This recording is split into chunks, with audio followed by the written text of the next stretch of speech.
बिस्मिल्लाहिर्रहमानिर्रहीम रब्बिश्रह ली सदरी व यस्सिर ली अमरी वहलुल उक़दतम मिन लिसानी यफ़क़हू क़ौली या मुक़ल्लिबल क़ुलूबि सब्बित क़ल्बी अला दीनिक।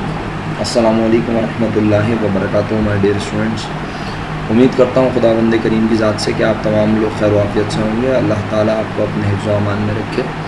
प्यारे बच्चों, इस वीडियो के बनाने का मकसद मॉडल पेपर के क्वेश्चन नंबर 3 जिसमें क्वेश्चन नंबर 2 की ट्रांजैक्शंस को लेकर जर्नल लेजर को बनाना है, उसके लिए मैंने ये वीडियो बनाई है और उम्मीद करता हूँ कि वीडियो आपके लिए फ़ायदेमंद साबित होगी इंशाअल्लाह। इसका सॉल्यूशन मेरे पास मौजूद है बना हुआ। मेरी कोशिश होगी कि मैं इसकी ट्रांजैक्शंस जो ऊपर ऑलरेडी जिनकी एंट्रीज़ हमने इससे प्रीवियस लेक्चर में बाकायदा आपसे शेयर की थी, उन एंट्रीज़ को किसी हद तक शो करते हुए आपको टी अकाउंट में पोस्ट करना सिखाऊँ। तो आइए पहले तो सवाल पढ़ लेते हैं जल्दी से।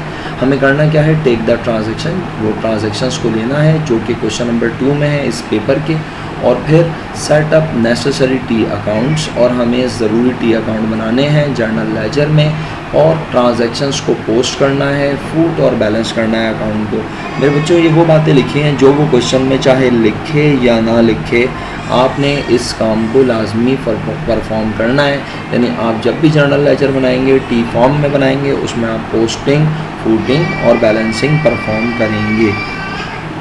इसका बनाया मैं फिर बताता चलूँ यहाँ पर ये बात कि आपके पास दोनों ऑप्शन हैं। अब ये ज़रूरी नहीं है कि आपने क्वेश्चन नंबर 2 अटैम्प्ट किया हो तो ही आप क्वेश्चन 3 करें, लेकिन आमतौर पर तमाम टीचर्स ये रिकमेंड करते हैं कि जब आप क्वेश्चन नंबर 2 अटैम्प्ट करें तो ही आपके लिए क्वेश्चन 3 अटैम्प्ट करना और आसान हो जाता है। ऑल्दो कि आपके टीचर्स और हम सब पढ़ाते हैं, कोशिश करते हैं कि आप डायरेक्ट टी अकाउंट भी बना सकें।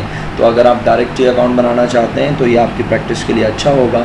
बहरहाल मेरे सामने इस वक्त जर्नल मौजूद है, ट्रांजैक्शन भी लिखी है, तो हमने सबसे पहला अकाउंट इस जर्नल के मुताबिक कैश का बनाया, और कैश हमारे पास मार्च 1 2021 को डेबिट में आ रहा है 50,000, और कैश के डेबिट में आने की वजह है कैपिटल। तो आप सब देख सकते हैं प्यारे बच्चों, हमने कैश का टी अकाउंट बनाया, और ये बनाने से पहले हमने कुछ रसूमात, कुछ ज़रूरी बातें परफॉर्म की, जिसमें सबसे पहली लाइन में बिज़नेस का नाम, सेकंड लाइन में जर्नल लेजर जो हम बना रहे हैं, और थर्ड लाइन में जिस शक्ल में बना रहे हैं टी फॉर्म वो लिखा। उसके बाद एक लाइन ड्रॉप करने के बाद आप सब लोगों ने कैश, लेफ़्ट साइड पे DR debit record, right side पे credit CR credit record mention किया, और फिर उसके बाद क्योंकि कैश एंट्री में डेबिट में था तो हमने डेबिट में 2021 लिख के, मार्च 1 लिख के, कैश की अमाउंट डेबिट में लिख के 50,000, और इसके डेबिट होने की वजह कैपिटल लिखी हुई है।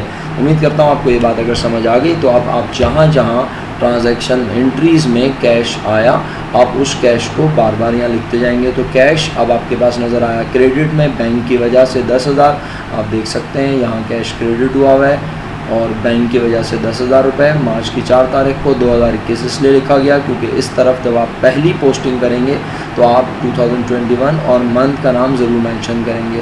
उसके बाद प्यारे बच्चों, कैश आपके पास और 4 तारीख के बाद 7, 10, 16 को नज़र नहीं आता, 22 को नज़र आया कैश डेबिट में 3,000 रुपये, और वजह है अकाउंट रिसीवेबल बासित। तो आप देख सकते हैं कैश 22 तारीख को डेबिट हुआ है 3,000 अकाउंट रिसीवेबल की वजह से। और जब आपने ये पोस्टिंग कंप्लीट कर ली तो अब आप साथ साथ इसकी फूटिंग और बैलेंसिंग, तो फूटिंग बैलेंसिंग क्या है, बुनियादी तौर पर आप जब अकाउंट बना लेते हैं कैश का तो आप इसका टोटल हमेशा करने के लिए क्राइटेरिया क्या रखते हैं कि आप कहते हैं कैश का अकाउंट नेचर वाइज है एसेट, और एसेट बढ़े तो हमेशा डेबिट। तो आप इसकी डेबिट साइड का टोटल देखते हैं जो कि 99.9% हमेशा हैवी होता है, अनटिल अनलेस के पेपर बनाने वाले ने या आपने बीइंग अ स्टूडेंट कोई मिस्टेक ना की हो। तो इसकी डेबिट साइड जैसा कि आप देख सकते हैं आपको हैवी नज़र आ रही है, मींस 53,000 रुपीज़ कैश बिज़नेस में आया, जबकि बिज़नेस से कैश 10,000 रुपीज़ गया। अब हमें दोनों साइड्स के टोटल को बराबर करना है पैरेलल लाइन में, जो कि आपको नज़र आ रहा है यहाँ पर आप देख सकते हैं, और इस दोनों तरफ टोटल लिखने के अमल को कहा जाता है फूटिंग, FOOTING। तो फूटिंग हमने की 53,000 रुपीज़ दोनों तरफ लिखा, और उसके बाद हमने कहा अब क्योंकि यहाँ का टोटल तो 53 बनता है लेकिन यहाँ का नहीं बनता, तो अपने पास से जो अमाउंट लिखी उसका नाम लिखा कैरिड डाउन बैलेंस। इस कैरिड डाउन को हम अमेरिकन अकाउंटिंग में, अमेरिकन लैंग्वेज में कैरी फॉरवर्ड बैलेंस भी कहते हैं। तो 43,000 कैसे आया, 53 में से 10 माइनस किया, जो अमाउंट बची वो 43,000 है। इस कैरिड डाउन बैलेंस को प्यारे बच्चों एंडिंग बैलेंस भी कहते हैं, और यही एंडिंग अगले महीने की पहले दिन बन जाता है ओपनिंग। तो क्योंकि ये मार्च का मंथ था, मार्च के मंथ की ट्रांजैक्शन थी, तो मार्च के बाद आता है अप्रैल। हमने अप्रैल फर्स्ट लिखा, ब्रॉड डाउन बैलेंस लिखा और कैरेट डाउन अमाउंट 43,000 को ब्रॉड डाउन के अमाउंट के तौर पर लिख दिया। और ब्रॉड डाउन आसान लफ्ज़ों में ओपनिंग बैलेंस है। और यहाँ पर मोस्ट इंपॉर्टेंट बात जो है मेरे प्यारे बच्चों वो ये है कि हमें कैरेट डाउन और ब्रॉड डाउन जो करना है वो पेंसिल से करना है, और हमें ये जो टोटलिंग करनी है यानी फूटिंग करनी है ये भी पेंसिल से करनी है। ठीक है, मैं फिर कह रहा हूँ इस बात को, ये जो टोटल किया है हमने दोनों साइड का, इस टोटल को भी आप पेंसिल से लिखें, और जो बैलेंसिंग की है जिसे आप कैरेट डाउन ब्रॉड डाउन लिखना कहते हैं ये भी पेंसिल से ही कीजिए। आई होप कि आपको कैश का अकाउंट समझ आ गया। अब मैं कोशिश करता हूँ बाकी अकाउंट्स को जल्दी जल्दी आपके साथ डिस्कस करूँ। अगला अकाउंट हमने बनाया कैश के बाद कैपिटल का। अब अगर कैपिटल के अलावा आप कोई दूसरा अकाउंट बनाते हैं तो इसमें कोई गुनाह वाली बात नहीं है, लेकिन बेहतर होगा कि हम अगर लाइन से चलें तो इस तरह हमारा कोई अकाउंट मिस होने से रह जाएगा और हम प्रॉपर काम कर लेंगे। तो कैपिटल क्रेडिट हुआ है कैश की वजह से।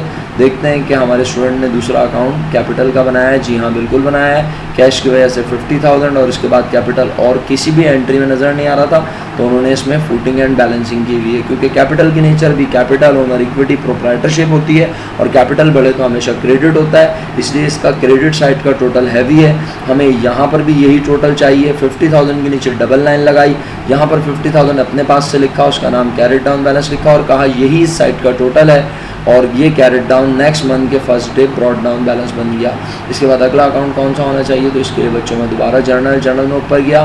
कैश कैपिटल के बाद मुझे अकाउंट नज़र आया बैंक। मैंने बैंक देखा डेबिट में है 10,000 कैश की वजह से मार्च की 4 तारीख को। मैं नीचे आया, मैंने बैंक का अकाउंट बनाया और बैंक के अकाउंट में डेबिट साइड पर लिखा कैश की वजह से 10,000 रुपये 2021 मार्च की 4 तारीख। और उसके बाद बैंक दोबारा मुझे जो नज़र आया था वो लास्ट एंट्री में 25 तारीख को बैंक क्रेडिट हुआ था ड्राइंग की वजह से। तो आप देख सकते हैं यहाँ बैंक क्रेडिट हुआ है ड्राइंग की वजह से 2,000 रुपीज़। फिर दोबारा अब इस अकाउंट में पोस्टिंग कंप्लीट हुई, पोस्टिंग ब्लू पेन से की। इसके बाद फूटिंग एंड बैलेंसिंग जब हम करना शुरू करते हैं तो उसके लिए हम पेंसिल उठा लेते हैं। और बैलेंसिंग फूटिंग करने का तरीकाकार क्या है कि फूटिंग करते हुए हमें हमेशा उस साइड का टोटल पहले लिखना है जो कि हैवी हो। अब आमतौर पर आप खुद देख के भी अंदाज़ा लगा सकते हैं कि 10,000 यहाँ है, यहाँ 2,000 हैं, तो हैवी ये वाली साइड है।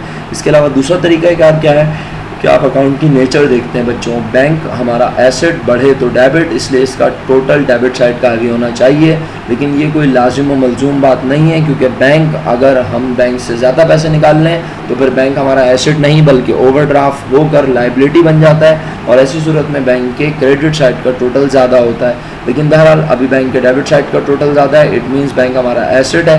और अगर यहाँ का टोटल 10,000 है तो पैरेलल लाइन में यहाँ भी 10,000 होना चाहिए। अगर खुदा न खास्ता आपके दिमाग में ये ख्याल आ रहा है कि एक लाइन छोड़कर टोटल क्यों किया गया, इसलिए कि अगर मैं यहाँ 10,000 लिख दूँ तो मुझे भी पैरेलल लाइन में यहाँ भी 10,000 लिखना पड़ेगा, जबकि यहाँ का टोटल 10 नहीं बनता। इसलिए मैंने जानबूझकर एक लाइन ब्लैंक छोड़ी, कहा इस साइड का टोटल 10,000 तो यहाँ भी 10,000 बनाने हैं। डबल लाइन लगा के क्लोज किया और कहा यहाँ तो 2,000 लिखा है तो 10 में से 2,000 माइनस करके अपने पास से 8,000 रुपये लिखे, जिसका नाम कैरेट डाउन बैलेंस है। और ये carried down balance next month के first day brought down balance बन चुका है 8,000 रुपये के नाम से। उम्मीद करता हूँ बैंक का अकाउंट भी आपको समझ आया। इसके बाद बच्चों हमारे पास बैंक के बाद अगला अकाउंट जो है वो है परचेजेस। परचेजेस भी एक बार आया है, आप देख सकते हैं 4,000 डेबिट हुआ है अकाउंट पे बिल अदनान की वजह से। तो मैं इस पर ज़्यादा टाइम नहीं लूँगा आपका, सिर्फ आपको शो करूँगा कि परचेजेस का अकाउंट डेबिट हुआ अकाउंट पे बिल की वजह से, अमाउंट लिखी और उसके बाद इसमें भी फूटिंग एंड बैलेंसिंग की हुई है। इसके बाद परचेजेस के बाद अगला अकाउंट था अकाउंट पे बिल। अकाउंट पे बिल का अकाउंट अगर आप गौर से देखें तो एक बार क्रेडिट हुआ है 4,000 से परचेजेस की वजह से, और एक बार अकाउंट पे बिल डेबिट हुआ है परचेज रिटर्न की वजह से, यानी 4,000 क्रेडिट एंड 500 डेबिट। आइए चल के देखते हैं अकाउंट पे बिल का अकाउंट। अकाउंट पे बिल के अकाउंट में हम सब देख सकते हैं कि परचेजेस क्रेडिट हुआ है, परचेजेस की वजह से अकाउंट पे बिल क्रेडिट हुआ है 4,000, और परचेज रिटर्न की वजह से अकाउंट पे बिल डेबिट हुआ है 500 रुपीज़। इसके बाद थोड़ा सा ज़रा यहाँ पिक्चर ज़रा ब्लर है, लेकिन बहरहाल आई होप कि आपको ज़रूर समझ आएगा। अकाउंट पे बिल की नेचर लाइबिलिटी बढ़े तो क्रेडिट, इसका क्रेडिट साइड का टोटल हैवी होना चाहिए। जिस जगह आपको यहाँ पर ये अंगूठा नज़र आ रहा है यहाँ 4,000 टोटल होगा और वही 4,000 टोटल यहाँ है, बट इस साइड का टोटल 4,000 नहीं बनता। तो कैरेट डाउन बैलेंस 3,500, और यही कैरेट डाउन अप्रैल 1 को इस साइड पर आकर ब्रॉड डाउन बना होगा और अमाउंट होगी 3,500 रुपीज़। इसके बाद बच्चों अगला अकाउंट जो हमें नज़र आ रहा है वो है परचेज़ के बाद, अकाउंट पेबल के बाद परचेज़ रिटर्न एंड अलाउंस का, उसके बाद अकाउंट रिसीवेबल, सेल्स और ड्राइंग, 3 से 4 अकाउंट रह गए।